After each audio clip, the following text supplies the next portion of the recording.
সবার ভোটের নামটা তুলতে হবে, ইভিএম মেশিন চেক করতে হবে, কোনো জায়গায় ইভিএম মেশিন খারাপ হলে নতুন মেশিন আনতে হবে, প্রত্যেকটা প্রার্থীর এতে ভোট দিয়ে দেখতে হবে যে ভোটটা জেনুইন জায়গায় পড়ছে কিনা।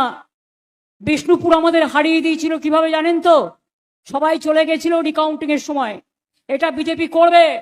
একদম শেষ জিতে ক্যান্ডিডেটের প্রার্থী সার্টিফিকেট না নিয়ে কেউ রাত 2টো হলেও বেরোবেন না, 3টা হলেও বেরোবেন না। ওরা লো কাউন্টিং, লো প্রসেসিং করবে।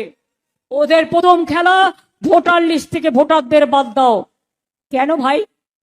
সোনার বাংলা করবে? তো সোনার বাংলা যদি করতে হয় তাহলে বাংলার মানুষের নাম কেন বাদ? এই লিস্টেই তো তুমি সোনার বাংলার প্রধানমন্ত্রী হয়েছো, বাংলার দিল্লি। এই লিস্টে যদি তুমি স্বরাষ্ট্রমন্ত্রী তোমরা হয়ে থাকো, তাহলে এই লিস্টে কেন বাংলায় ভোট হলো না? তার মানে তুমি অনুপ্রবেশকারীর ভোটে জিতেছো।